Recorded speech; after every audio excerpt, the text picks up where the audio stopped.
This is what a free school lunch looked like in 2023. There is rice, pasta, sandwiches, and vegetables. And this is what a free school lunch looks like in 2025. Oversauced, unidentifiable, miserable muck. Muck that's often arriving late to the schools they're meant to be serving. In this video, I want to talk about the New Zealand school lunch program, but specifically, I want to talk about the largest company running it, Compass Group. I want to talk about why they're so criticized and why their gain is our loss.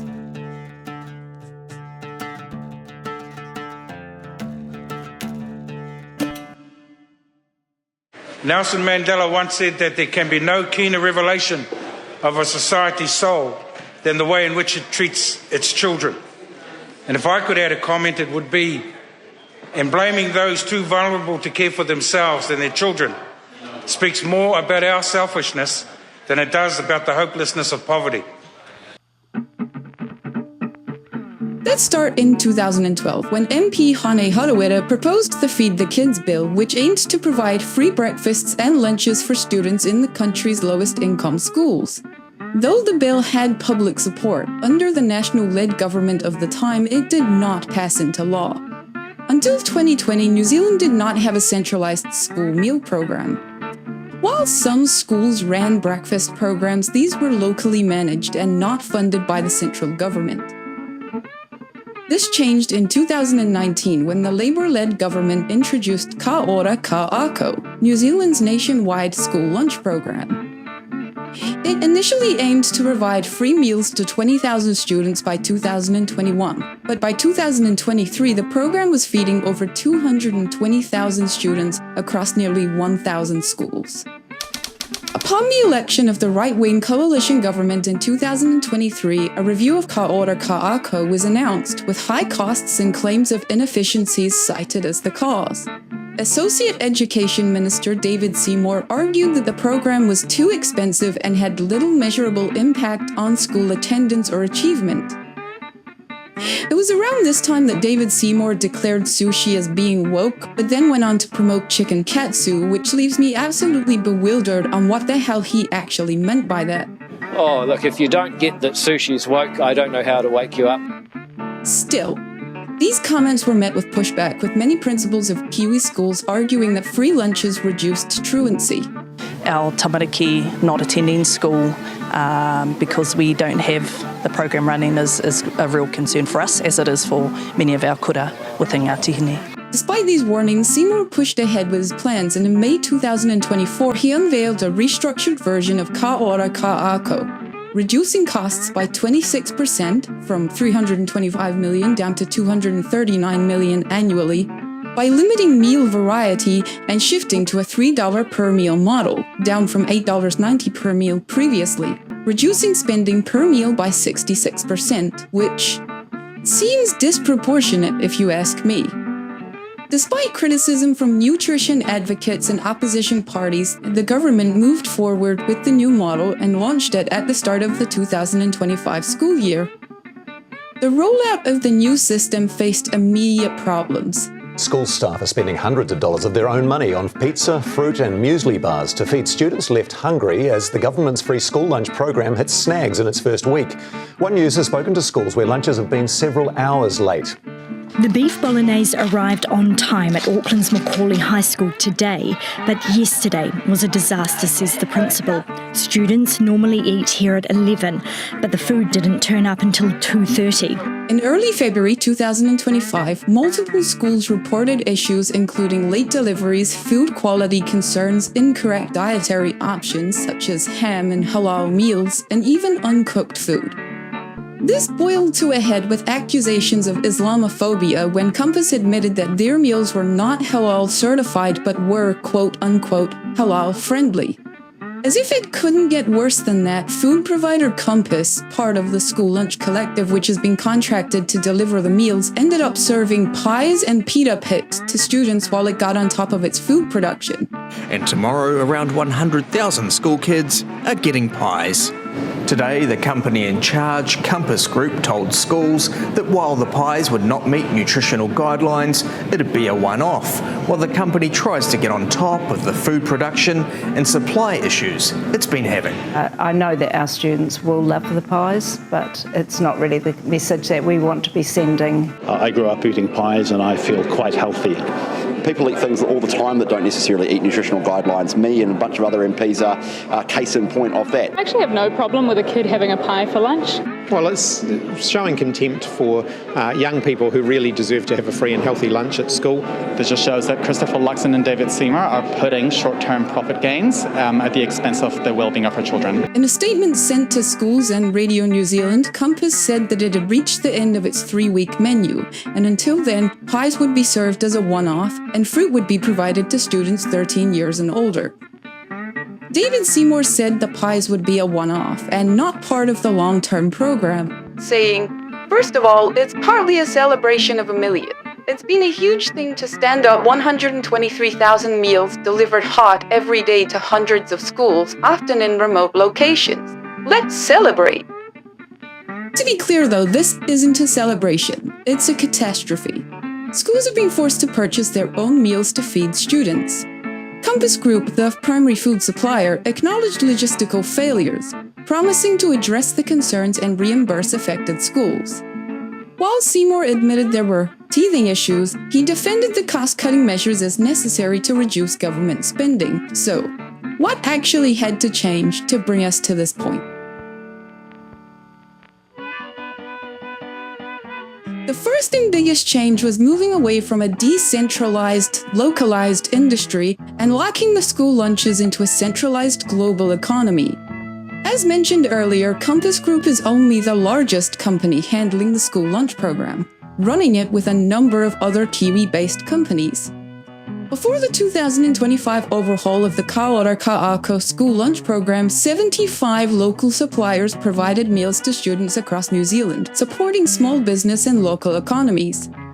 However, the coalition government decided to award a bulk contract to a large consortium made up of Compass Group, Libel, and Gilmore's, and this has reshaped the industry, squeezing many smallish suppliers out entirely. One of these small businesses is Tipuna Kai Catering, a Waikato-based supplier owned by Nicole Rakena. Before the overhaul, her company produced 1,000 meals daily for 5 schools. Now she has lost 4 of those contracts to Libel Catering, leaving her with just 1 school and only 180 meals per day.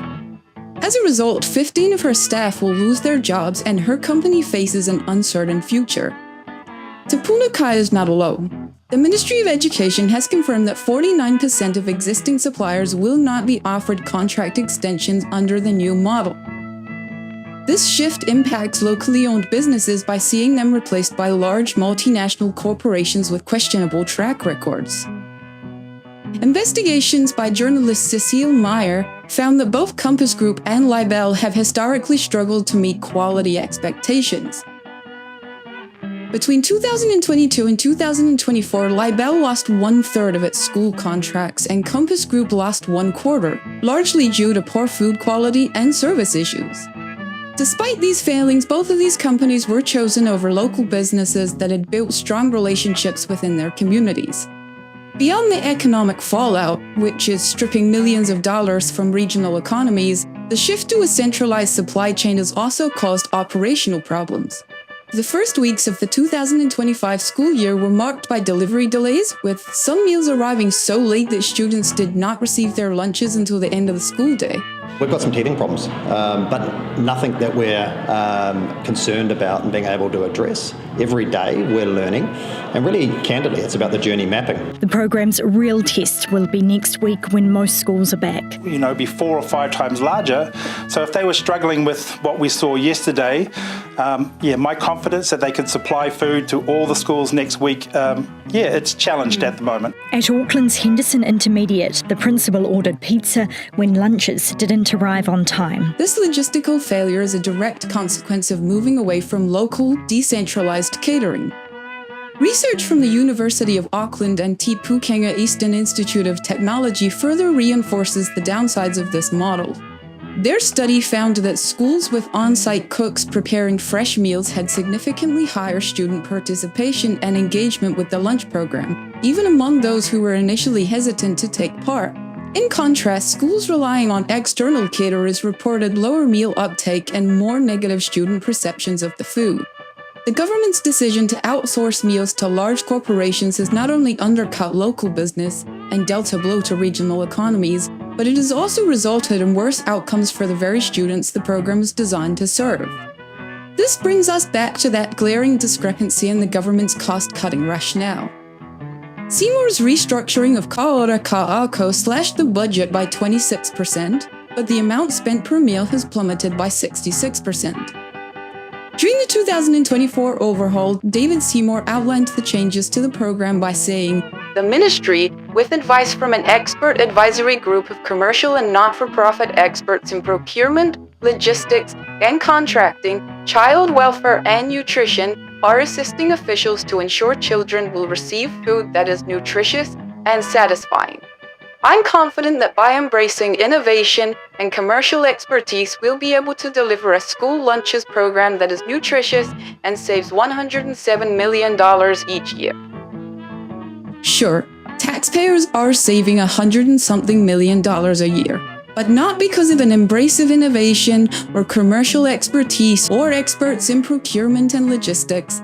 No, the savings come from something much simpler: feeding slop to kids. We're saving 26% because we've downgraded children's lunches from nutritious, balanced meals to, and I really wish I was making this up, butter chicken without the chicken. But at least the kids aren't eating horse meat, right? Well...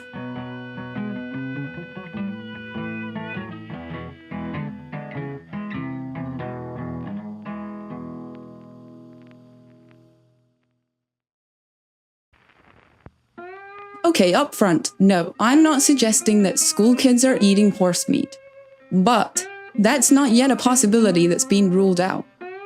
So let's talk about the Compass Group. Compass Group is a British multinational contract food service company. It is the largest contract food service company in Europe and serves meals in offices, factories, schools, universities, hospitals, sports venues, mining camps, prisons, and offshore oil platforms. But you're not here for an economist profile on the Compass Group. You want to know about the horse meat. In 2013, Compass Group, then the world's largest catering firm, discovered through internal testing that it had been unknowingly supplying horse meat to a small number of schools in Northern Ireland. What I'm concerned about is the fact that schools and hospitals may have horse meat lurking in their freezers, and there doesn't seem to be any government plan to make sure that it's tested, checked out, and taken off the menu. It wasn't alone. The scandal implicated multiple food suppliers across Europe. At its heart, the issue wasn't just about the horse meat itself. The problem was the lack of informed consent. I think it's disgusting, because if I'm going into a supermarket and I'm thinking that I'm buying beef when really I'm buying horse meat, it's not on really. Customers, or in this case, students, were eating something they didn't know was in their food. For practicing Jews and Muslims, this meant unknowingly consuming meat that violated their religious dietary laws. On a larger scale, the scandal exposed massive gaps in food traceability and brought concerns about contaminants like veterinary drugs entering the human food supply. Until recently, Professor Morris was an advisor to the British Horse Racing Authority. He told me that horses have a passport system that's supposed to keep veterinary medicines like the horse painkiller Bute out of the human food chain. But yesterday it emerged that Bute has been found in a small number of horse carcasses exported from the UK as food. And so it's a marker that the system isn't working. I think consumers can be reassured that in this particular instance, there isn't a food safety issue, but it's a wake-up call, it really is. English journalist Will Hutton placed much of the blame on deregulation, arguing that by cutting budgets and reducing oversight, governments had weakened agencies responsible for preventing these kinds of food fraud cases. I want you to keep this in mind for later, as we talk about the oversight to the school lunches campaign. But let's put a pin in it for now. With the horse meat scandal out of the way, let's discuss the Compass Group at large. The first time Compass broke into the public consciousness was in 2005 when, in a Channel 4 documentary, Jamie Oliver examined the over-processed, nutrient-deficient school meals that they were serving in UK schools. The following year, Compass paid £40 million to settle accusations of bribing a UN official for a $350 million contract to feed UN peacekeepers. Then, in 2008, Eurist Dining Services, a Compass subsidiary, provided food with Listeria bacteria to 7 Canadian prisons. That same year and the following year of 2009, investigations found Compass employees lacked proper hygiene training and protective equipment, leading to deadly Clostridium difficile outbreaks in Canadian hospitals. Last year, the Centre for Disease Control was tough on Compass for the way it handled a C. difficile outbreak, which killed 3 people at Nanaimo Regional General Hospital. In 2011, a Compass offshoot named Chartwell's racked up 18 serious health and safety violations. The following year, 2012, and in 2015, Chartwell's overcharged for poor quality food in New York and Washington, D.C., leading to nearly $40 million in settlements. Chartwell's was also criticized during 2021 when they provided meager food packages to school children during COVID-19. This story began with an image that went viral on UK Twitter, being shared more than 28,000 times. And it is this one, a disgruntled mother sharing an image of a food parcel that she had received for her children for 5 days to feed them during the COVID-19 pandemic. Now, that first image I showed you was issued by Chartwell's. That food parcel, they are a private company which had been contracted by the UK government to issue these to schools before they are then distributed. And on Twitter, they admitted that on this occasion, it did not meet the specification of one of their hampers, saying that they would investigate immediately. Throughout the 2010s, workers at Compass subsidiary MediRest have repeatedly gone on strike to fight against low pay and unfair contracts at NHS hospitals across the UK. Against this backdrop, Compass CEO Dominic Blakemore found himself hoovering up a £3.2 million pay packet while outsourced hospital cleaners and school caterers struggled with low wages. Compass enjoys touting its living wage status, with the UK and Ireland director of Compass stating, "By tackling low pay head-on, together we can make a real difference to the lives of our people and, in turn, their families." 6 months after the director made that statement, the Independent Workers' Union of Great Britain, representing the cleaners working for Compass and its subsidiaries, made it clear that the living wage is still not being paid.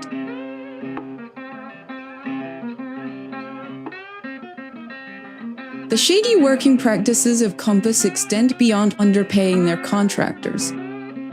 In the UK, in 2021, Compass's treatment of workers was cited in a parliamentary debate on the country's controversial fire and rehire policies, where companies dismiss employees and then rehire them under worse conditions.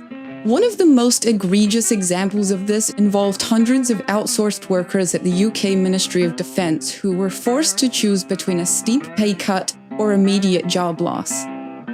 The UK Employment Tribunal records document multiple cases brought against Compass, with employees alleging unfair dismissal, age discrimination, and breach of contract.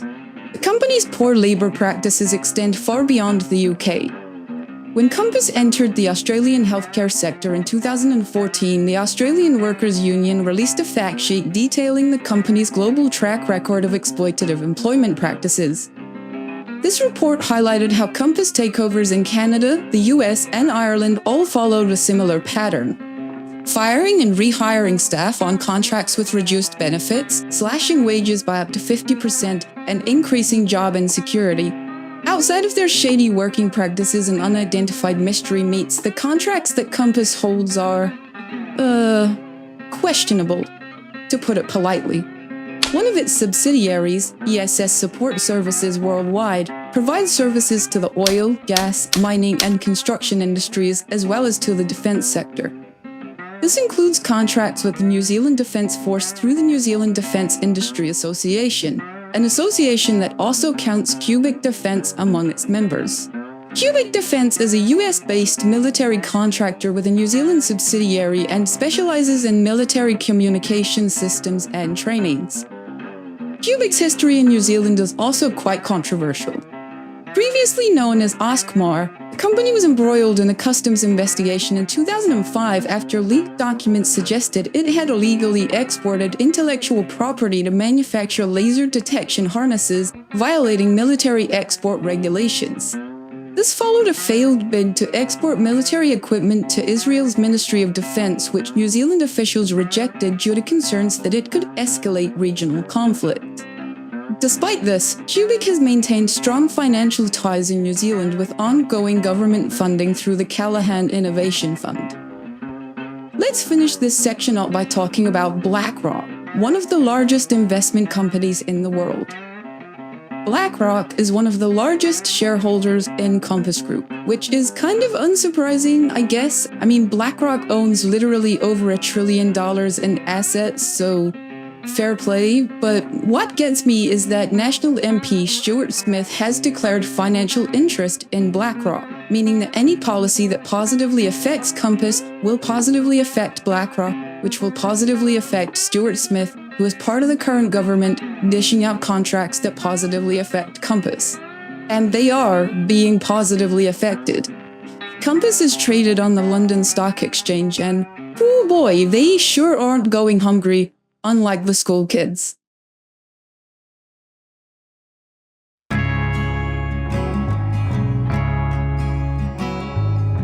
At home, Compass is working with a number of local suppliers to fulfill their catering contracts. The most noteworthy of these is Fonterra.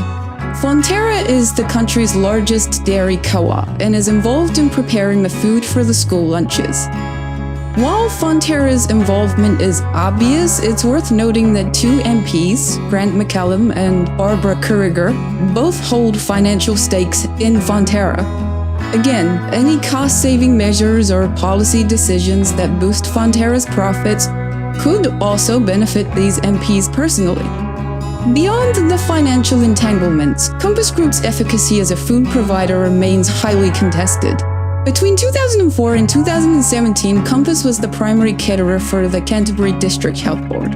A group comprising Grey Power Southland, Unions Southland, Unions Otago, the Labour Party, the Green Party and New Zealand First are calling for the Southern District Health Board to end Compass's contract to provide hospital meals in the far south. Described on a scale that's included terms such as revolting and disgusting, the food's being defended by Health Minister Jonathan Coleman, who even ate a meal himself in Dunedin Hospital. Critics said it wasn't the food patients are being served. However, in 2017, the Canterbury DHB opted to take food services in-house, citing substantial financial and quality improvements. At the time, the government-backed New Zealand Health Partnerships was pushing for a nationwide food services contract with Compass, arguing that if all 20 DHBs signed on, it could save between $150 and $190 million over 15 years. Despite government pressure, Canterbury stood firm, arguing that food is an integral part of patient care. Nurses and medical staff wanted greater control over meal planning to better address patient needs, dietary restrictions, and recovery support, something they felt Compass's mass-produced model failed to provide. Ultimately, only 6 of 20 DHBs signed on to the contract, forcing Compass back to the negotiating table. It probably didn't help that protests over meal quality were erupting outside hospitals around the same time.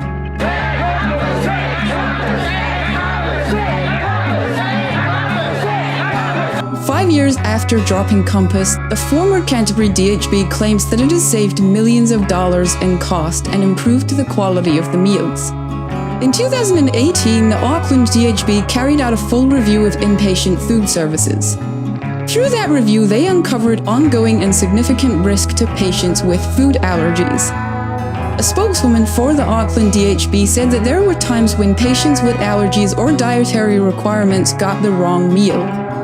Though unable to give specific numbers on how many times this had occurred, she did say that 25 of these incidents had taken place at Starship Children's Hospital. In all 25 cases, the mistake was picked up before the child ate anything. So far as I'm aware, there's been one incident in the past 3 years where a patient has developed an allergic reaction after consuming an inpatient meal. No permanent harm resulted.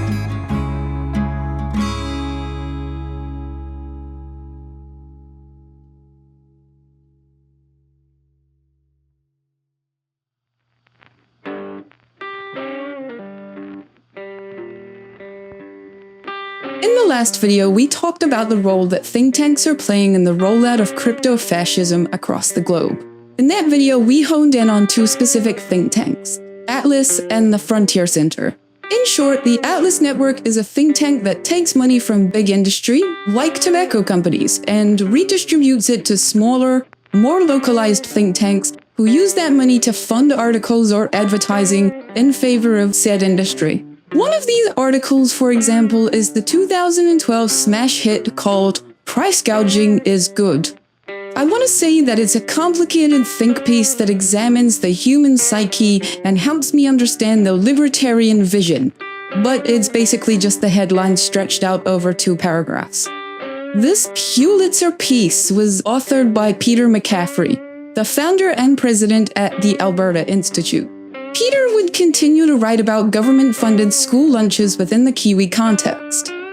In September of 2012, he argued against school lunches, saying, "New Zealand already has an extensive welfare state. There shouldn't be anyone who can't afford food for their children. It's clearly just not a priority for many parents. Very sad." Which, what do you even say to that? Local think tank the New Zealand Initiative has also repeatedly disparaged the school lunch program. This one is important to note because past being an Atlas affiliate, Nicola Willis, the current Minister for Finance, is a former board director for the New Zealand Initiative. The goal of reducing expenditure on school lunches is an ideological one. In our last video, we spoke about how Atlas and its affiliates write and promote laws that criminalize civil protest. We talked about how they push for the privatization of prisons, and we discussed how, even in New Zealand, prisoners work for less than $1 an hour. So let's springboard off of that and discuss why these changes to the school lunch program are going to have catastrophic effects within that kind of an ideological framework. Before we talk about the negatives of changing the program, let's first establish how the program actually benefited the lives of the students receiving the lunches. The 2023 research paper on school lunches by the University of Auckland and Te Pukenga Eastern Institute of Technology outlined a number of positives delivered by Ka Ora Ka Ako. The big 3 that they found were alleviating hunger, reducing financial hardship, and broadening students' taste preferences. Additionally, many families reported lower grocery bills and reduced morning stress, while students became more open to nutritious foods. These findings align with research on school meal programs in the United States, showing that repeated exposure to healthy food can shape children's eating habits outside of school. Another underappreciated benefit of the school lunch program being offered to all students was that it felt mana-enhancing for everyone, because everyone ate the same meal together.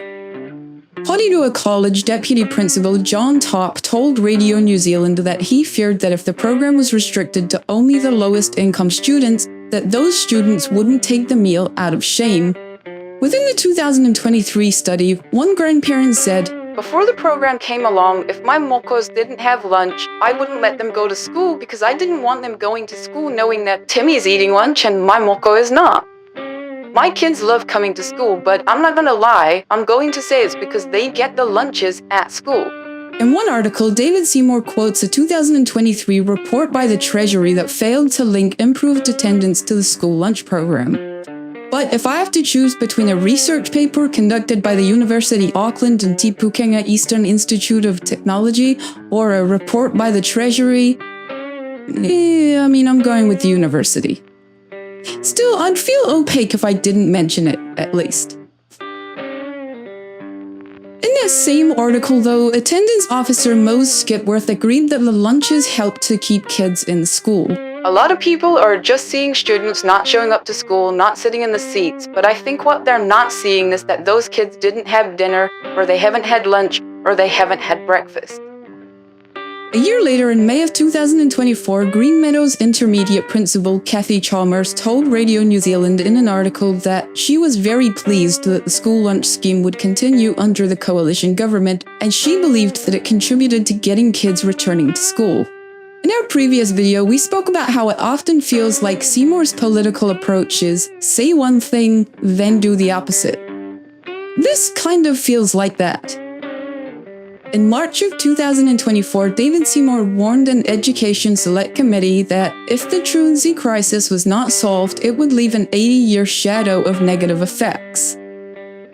It was here that he quoted the 2023 Treasury report when he said there was no hard evidence that the program had improved achievement and attendance since it began. And on that point, he's absolutely right. There is no definitive, data-driven proof that school lunches have directly increased attendance. What we do have, however, is consistent first-hand testimony from educators, attendance officers, and families who see the difference every day. Does absence of evidence equal evidence of absence? And even if school lunches haven't measurably improved attendance, did their measured benefits in food security, student well-being, and engagement not justify their existence? Food security and its knock-on effects are one of the major benefits touted by the 2023 University of Auckland and Te Pūkenga Eastern Institute of Technology study. A 2017 study published in the European Review of Economic History explored how poverty, driven by food shortages, directly contributed to crime in British colonial Asia between 1910 and 1940. The key takeaway from that study is that food insecurity and economic distress force people into crime as a means of survival. A 1 standard deviation drop in rice production led to a 21.2% increase in property crime and a 14.1% rise in begging and vagrancy.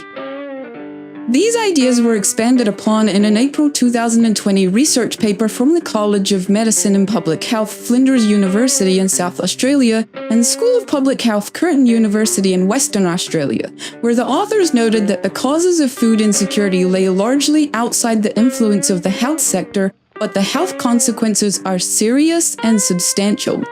They discussed how food insecurity is associated with expensive and avoidable social and chronic disease burden, including obesity, diet-related disease, and mental illness in adults, and poor growth and development, dental caries, socio-emotional impairment, and behavioral issues in children. They asserted that not only is the experience of being food insecure traumatic, but also often accompanied by other poverty-related stressors that amplify its effects. New Zealand government statistics from 2020 and 2021 make it clear that child poverty in Aotearoa is not evenly distributed.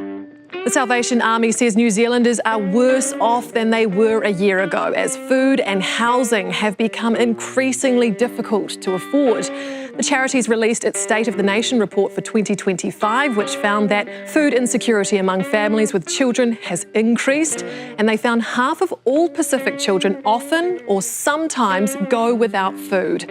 Māori and Pacific children experience higher rates of poverty and material hardship compared to the national average. 17.1% of Māori children and 19.1% of Pacific children live in low-income households compared to 13.8% of all New Zealand children.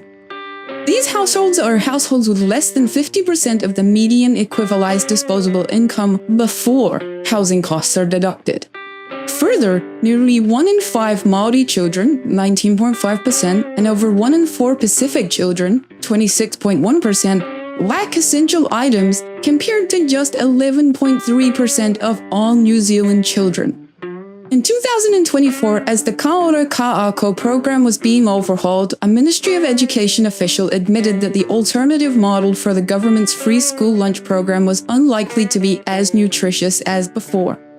Radio New Zealand reported on Ministry of Education documents that revealed that 19 out of 52 roles would be cut and only a single senior nutritionist was retained, with 7 other nutritionists getting the sack. In an October 2024 interview with Radio New Zealand, nutritionist Dr. Sally Mackay acknowledged that the new meals would need to meet nutritional standards, but that there would be no one to actually monitor compliance. Nutritionist and spokesperson Dr. Sally Mackay joins us now. So, is it possible that they could have the same nutritional value as previous lunches? Because that's what Minister David Seymours reckons. Well, they still have to meet the same nutrition standards, but I'm not sure how they're going to monitor that because there are no nutritionists employed by the Ministry of Education in this role anymore. So who's going to be checking that the meals meet those standards? Do you remember me putting a pin in the discussion of oversight and regulation? Let's take it back out. To the surprise of literally no one, in February of 2025, after a disastrous first few weeks in the school year, the Compass Group quietly released the nutritional contents of its meals. One nutritionist assessed the meals for BusinessDesk and said they provided about half of the energy that children above the age of 9 should get in a nutritious lunch. Over time, malnutrition exacerbates or can even be the cause of chronic illness. And just like childhood poverty, the health outcomes of diet-related disease are not felt equally. In Aotearoa, data from Whatu Ora in 2013 revealed pretty blunt disparities in diabetes prevalence. Pacific people have the highest rate at 125.5 people per 1,000, followed by people of Indian descent at 103.4 people per 1,000, and then Maori people at 71.6 people per 1,000. By contrast, for people of European descent, diabetes is prevalent at a rate of 32 people per 1,000. Despite this, David Seymours has pushed back against targeted healthcare, writing, "There is no justification for the public healthcare system to assign care based on ethnicity. It's lazy, divisive, and doesn't address the core problems at the heart of the health system. ACT will stop dividing healthcare by race. ACT will demand that the public health sector is colorblind but highly focused on eliminating inequity." Ignoring race despite clear evidence of racial disparities does not promote an equal outcome, it perpetuates systemic failure. Failing to consider these inequities is what allows policymakers and think tank bros to look at high rates of diabetes in one specific ethnic group, and rather than acknowledging the complete failure of policy, write condescending op-eds blaming parents for not prioritizing their children's health. Which brings us back to the big question. But why though? Why push forward with a cost-cutting plan that ultimately feeds kids slop, disrupts regional economies, and worsens health outcomes? We've already explored how MPs' financial interests play into decision-making. We've touched on ideology, but there's one more thread here that we need to pull on: privatization. In our last video, we explored the idea of private prisons and the financial incentive to criminalize peaceful civic protest. It's important to come back to this because malnourished, impoverished kids don't do well in school. If you've woken up in the morning and still not had anything to eat by the time you get to school, you're going to be feeling tired, you're not going to have enough energy, you're not going to be able to pay attention in class, and plus the critical pathways for your brain development are not going to be occurring. That's Anna Sloan, a paediatric dietitian with more than 20 years' experience. Ms. Sloan understands better than most what a poor diet can do to children. Through her public health work, she's seen the worst. By the time children come to see me, they're in the medical system, they've had faltering growth, they've had failure to thrive, or they've got definite nutritional deficiencies. So by the time they come and see me, they're actually pretty bad. And the cause? It's always money, it's always poverty. And when poverty follows them into adulthood, well, we've already explored the link between poverty and petty crime, which in turn leads to more tough-on-crime policies that both appeal to the masses and conveniently align with the boosting of the private prison industry. But prisons aren't the only system ripe for privatization. Healthcare comes next. Every time National and their allies form a government, we tend to hear the same question. When do they start selling the hospitals? Today marks Parliament's first day sitting this year, but it's the return of an old idea that could cause cracks in the coalition. National signalling it'll campaign on state asset sales in the next election, despite staunch opposition from New Zealand First. And it's left opposition parties claiming the government can't be trusted. As always, selling the hospitals is framed as free market choice. But in reality, privatizing the healthcare system creates a two-tiered system. A system where the rich get healthcare and the poor will suffer. At the risk of sounding like a broken record, this suffering will not be equal and it will fall along racial lines. A 2015 release by Stats New Zealand makes this painfully clear.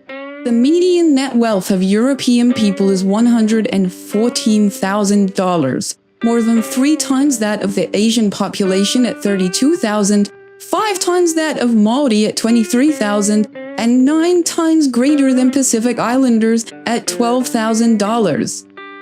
Fundamentally, the suffering brought on by privatizing the healthcare system will be inflicted most on Tangata Whenua and Pacific Islanders, and this is unacceptable. Now that we've established all of these loose threads, I want to start tying them all together.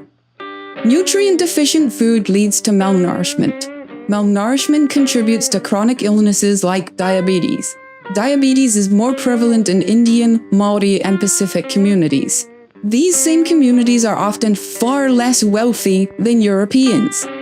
Healthcare privatization will leave those most affected by bad policy unable to afford treatment. Untreated diabetes can lead to amputations, disability, and unemployment. The government is making it harder to access welfare while simultaneously tanking the job market. Job seekers are entering 2025 with rising unemployment, an economy in recession, and with far fewer public service jobs. The government's target to get tens of thousands of people off job seeker benefits and into work by 2030 isn't on track. Instead of going down, numbers have shot up. New welfare sanctions are on the way, including controlling what people can spend their benefit money on. The government's announced the measures as its traffic light system of benefit obligations and sanctions comes into effect. Government decided to increase unemployment to deal with inflation. This is of their own doing, and now they need to address issues like inequality and poverty rather than simply punching down on people who need support. If you're disabled, humiliated by the benefit system, and unable to find work in a collapsing economy, you might just turn to petty crime just to survive, which feeds us right back into the private prison cycle. So I want to finish this off by saying that I'm not suggesting that cutting the school lunch programs is an insidious plan to funnel poor people into private prisons. What I am saying is that if I wanted to funnel poor people into private prisons, then I would probably start by cutting the school lunch program. I think the coalition genuinely believes in personal choice as an absolute principle. I think they're so commerce-pilled that they have to believe it's personal choice. Otherwise, they would need to accept that the unregulated sugar industry paid scientists to write studies that downplayed the harm of sugar, or the tobacco industry CEOs lied in Congress under oath in 1997 and claimed that they believed nicotine was not addictive. I don't believe that nicotine or our products are addictive. I believe nicotine is not addictive. I believe that nicotine is not addictive. They would have to conclude that they've been cruel to people by blaming them for making choices that were influenced by bad faith industrial leaders. The coalition would need to accept that unregulated industry plays an active role in shaping people's choices through marketing, monopolistic behavior, or just straight up lying. I believe that nicotine is not addictive. Personal choice to neoliberals is a standard only ever expected of the individual. Never industry giants who use their personal choices to lie, cheat, and swindle.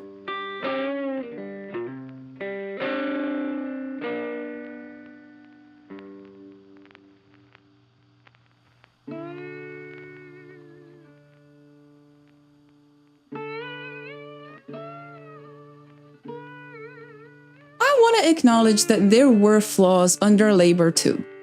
The 2023 University of Auckland and Te Pukenga Eastern Institute of Technology study that I've quoted throughout this video outlined a number of problems that remind me a lot of the current issues with Compass. I want to make it clear though that my point is this: no matter the problems with ka ora ka ako, none of them will be solved by making the meals worse. I'm gonna bring it up again, but spending on the meals decreased by 66%, but overall spending decreased by 26%. Cutting funding for school lunches doesn't fix the problems with ka ora ka ako identified in the 2023 study, nor will it improve the aspects that were identified as working well.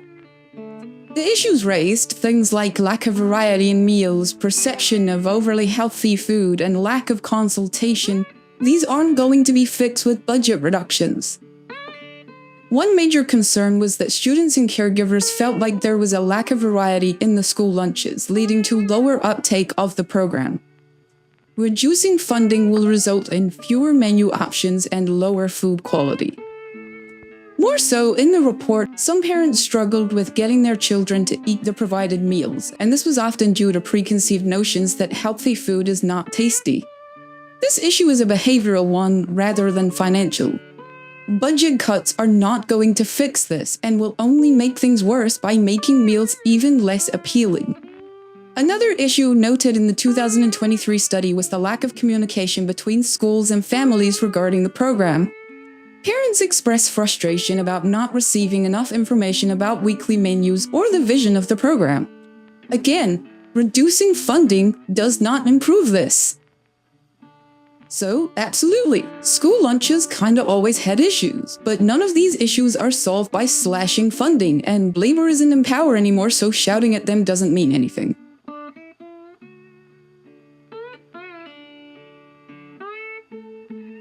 To wrap this up, let me be absolutely clear. The school lunch program should be expanded, not gutted. There are inefficiencies and we should fix them by improving logistics, not by slashing funding for the actual meals. I think the cuts made by Seymour are senseless and his claiming victory is hollow. One last time. Taxpayers save 26%, but the value of the kids' meals has dropped by 66%. This is not financial genius, it's the kind of logic a kindergartner might use if they thought skipping groceries and eating moldy slop was a budgeting strategy. Every Kiwi, adult or child, deserves a nutritious, satisfying meal for free. And if you value living in a stable, safe, thriving society, you should want that too. I want to live in a society where kids aren't skipping school because they're hungry, but they're out there instead learning, creating, and growing. I want to walk through a city where no one is forced to sleep on the streets because instead they have warm homes and full cupboards. I want a society of doctors, artists, scientists, and caregivers. I want a society of people, not a society of sick prisoners. Feed the kids, David.